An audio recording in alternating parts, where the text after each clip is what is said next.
Hello and welcome guys आपण मानक पुणी थे स्वागत जनाऊँगी ओडिशा एग्जाम सॉल्यूशन रे। आज आम यही भिडियो शिक्षार लक्ष्य व्यक्तिगत लक्ष्य सामाजिक लक्ष्य आलोचना करवा।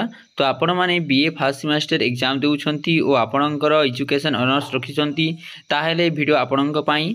तो आम ही भिडियो पूरा आलोचना करवा कि यह किपरि होता है। यार हाथ लेखा नोट पाइबा पई आपण माने आम टेलीग्राम चैनल रे जाइकी जॉइन होंतु। आम आपण मानकु टेलीग्राम चैनल रे यार नोट को प्रोवाइड करदेवा। तो प्रथमे आम जानिबा शिक्षार लक्ष्य कौन ना आम शिक्षार लक्ष्य जानिबा। तो आपण माने आम एग्जाम ओडिशा एग्जाम सॉल्यूशन रे नुआ करी आसिचंती ताहेले चैनल टी को सब्सक्राइब कर दियंतु और एमिटी वीडियो देखिबा पई हमर चैनल रो बेल आइकन को मध्ये प्रेस कर दियंतु। तो आज आम एही रे शिक्षार लक्ष्य व्यक्तिगत और सामाजिक लक्ष्य को जानिबा। आसो जानिबा कि यह किपरि होई थाए। तो साधारणतः लक्ष्य कहिले कोन बुझ ना लक्ष्य कहिले उद्देश्य समाहार को लक्ष्य कहा जाए ना कौनसी व्यक्तिर कौनसी उद्देश्य थाए जहाँ को आमको संपूर्ण रूप से शिक्षा जोटा को पूर्ण करता है। तो यह आम लक्ष्य बोली कही था केते गुटी उद्देश्य समाहार को लक्ष्य कहा जाए। तो देखिबा मनुष्य प्रत्येक क्षेत्र में भिन्न भिन्न कर्म योजना सहित जोड़ी थाए ना मनुष्य विभिन्न क्षेत्र में केते गुडी कर्म योजना सहित जोड़ी थाए एवं सेही योजनार सफल सह संपृक्त होता है। यही कार्य तथा योजना सफलता लाभ करिबा ही मनुष्यर मुख्य भूमिका कहले किछि भूल हेबो नाही।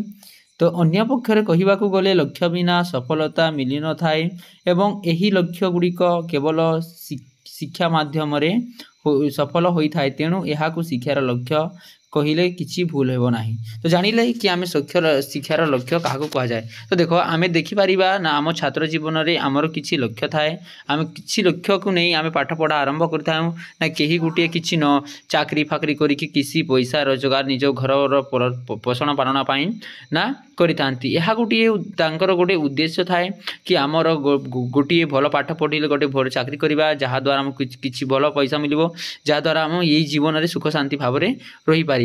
तो यह गुड़ी को किए पूर्ण करता ना आमर सबू लक्ष्य जोटा कि आम एम्स कहूँ आम सबू को लक्ष्य को पूर्ण करने को हेले आमको एक्चुअली पाठ पढ़ा को ना पाठ क्या द्वारा मिलता है आमको शिक्षा द्वारा ही मिलता है। ताहाको आम कौन शिक्षार लक्ष्य बोली कही था। ठीक अच्छे तापर देखिबा मनुष्य बिना लक्ष्य रे जीवन व्यापित कले ताहा गोटे मनुष्य जाति भाव में विवेचित करि परिबा नाही। तो जहाँ जो व्यक्तिर कौन लक्ष्य न थाए ताकू आमे मनुष्य कहि परिबा नाही कारण गोटे लक्ष्य विहीन कार्य सफल होई न थाए। तो जहाँ जो आमे जो जे भी कौन कार्य करूना कहीं जो जो जो भी आमे काम धाम करूँ ताहार जदि किछि लक्ष्य नथिले सेही कार्यटी सफल होई परिबो नाही ना आमे किछि काम करूछे किछि पैसा पाइबा तो ताहा गोटे सफल रूप में कार्य करूछि है। तापर कार्यटी को सफल करने को हेले शिक्षा माध्यम रे होता है और यह को शिक्षार मध्य लक्ष्य कहले किसी भूल हेबो नाही। तो आमे कौनसी कार्य को जदि सफल करने को चाहूले हेले आमको शिक्षा लाभ करता है। फॉर एग्जांपल बुझिबा जदि आमे धरिनि आमे गोटे पेंटर काम करूछे जदि आमर पेंटर किपरि करा जाए किपरि काम करा जाए ताहाको आमे न जानिबा तो ताहार किछि सफल होई पारिबो कि सेटा सफल होई पारिबो नाही। तो एक्चुअली रे लक्ष्य जहार लक्ष्य नाही से मनुष्य कहा जाई पारिबो नाही और लक्ष्य विहीन जी कार्य करे ताहार कार्य केबे भी सफल होई न थाए। तो आमे शिक्षा माध्यम रे जो शिक्षा लक्ष्य को हासिल करूँ ताहाकू शिक्षार लक्ष्य कहले किसी भूल हेबो नाही। तापर देखिबा शिक्षार व्यक्तिगत लक्ष्य कौन। तो एठार आपण नोटा को मु टेलीग्राम चैनल रे देई देबी आपण माने जाईकी सेथारे देखि नियंतु। एमिति वीडियो देखिबा पई चैनल टी को सब्सक्राइब करबा को भूलिबे नाही। तापर देखिबा ना शिक्षार व्यक्तिगत लक्ष्य कौन ना व्यक्ति ही संसार बंची रहिबा पई विभिन्न कर्म योजना सहित जोड़ी थाए ना किछि किछि काम सहित से जोड़ी रही थाए एवं एही कर्म योजना को सफल करबा को हेले गोटे निर्दिष्ट लक्ष्य रहिबा दरकार ना एही जो कार्य मनुष्य जोड़ी रही थाए यह लक्ष्य पहुँचवा हेले यह किसी ना किसी कर्म योजना सहित जोड़वा रही थाए। जेपरी गोटे व्यक्ति निजर परिवार पोषण पालन निमंते ताकू कौनसी कार्य रे जोग देवा पड़ी थाए जेपरी चाकरी क्षेत्र में किसी अर्थ संयोग करी परिवार पोषण पालन करिबा पई यह केवल लक्ष्य माध्यम रे होई थाए ना यह कौ माध्यम होई थाए ना यह लक्ष्य माध्यम रे होई थाए। आमको घरर जदि पोषण पालन करबा को हेले आमको किछि पैसा दरकार ना पैसा कोडी पाइबा आमर किछि लक्ष्य थिले तो पैसा होइबा किछि काम करिकी किछि धाम करिकी यह हला आमर लक्ष्य।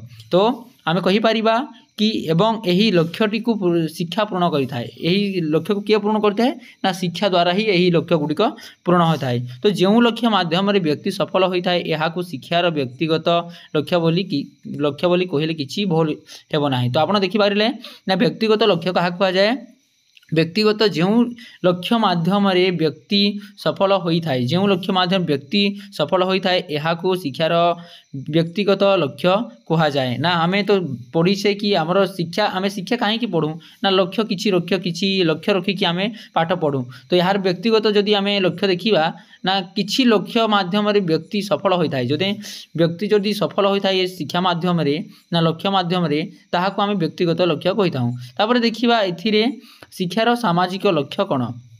तो आम जाचे मनुष्य गोटे सामाजिक प्राणी ना व्यक्ति गोटे सामाजिक प्राणी अटे। समाज व्यक्तिर एक श्रेष्ठ आवश्यकता समाज और मनुष्य उभय परिपूरक अटंती। तो ये आम देखला कि गोटे समाज और गोटे मनुष्य दुईटा ओतप्रोत भाव जोड़ी रहती ना मनुष्य बिना समाज गढ़ी हेब ना ना समाज मनुष्य बिना परिचालित हेब ना है।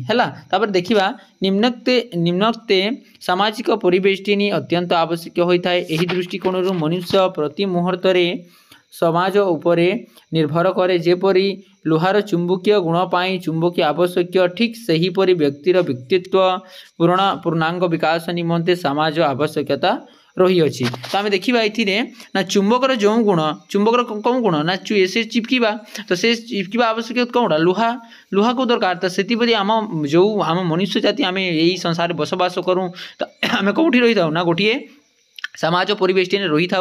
तो आमको पूरा निहाती जरूरी है समाज रही ना समाज उपर रहीकि आम शिक्षा जो लाभ करुँ आम किसी ना किसी कार्यक्रम समाज में रहीकि करुँ। तो यह आमको अत्यंत जरूरी समाज। तो आम समाज बिना चली पार कि ना आम कौन समाज बिना समाज गोटे मनुष्य भल भाव बंची पार ना। सेहीपरि ग्रीक दार्शनिक अरिस्टोटल मतरे समाज से गोटे कथा कहते यहाँ मन रखिए ना समाज को छाड़ी जो मनीष बास करे ताहा हुए तो देवता किंबा पशु अटे। ठीक अच्छे यहाँ मन रखिए यहाँ प्रश्न केवे केवे आसी जाए। एक कथारू जना पड़े जे मनुष्य समाज बिना किछि नुहे। यही दृष्टिकोण कहीपर जे समाज श्रेष्ठ और समाजर मंगल ही व्यक्तिर विकास अटे। तेणुक व्यक्ति समाजर विकास निमंते समस्त उद्यम करी रखिबा बोली शिक्षार सामाजिक लक्ष्य अत्यंत आवश्यक होता है। तो आम यही भिडियो रे पढ़िला ना शिक्षार लक्ष्य कौन आ शिक्षार लक्ष्य कौन सहित शिक्षार व्यक्तिगत लक्ष्य कौन और सामाजिक लक्ष्य कौन आपण माने एटा को बुझी पारिथिबे नहेले बुझी न पारिथिबे ताहेले टिके एटा को आपण डाउनलोड करिकि पीडीएफ रे निज खाता रे लिखिले 2-3 थर पढ़िले ऑटोमेटिकली आपण मानकू भल भाव में बुझी हेबा मिलिबा। आउ एक नुआ वीडियो रे रहिलु। वंदे उत्कल जननी। जय हिंद। वंदे मातरम।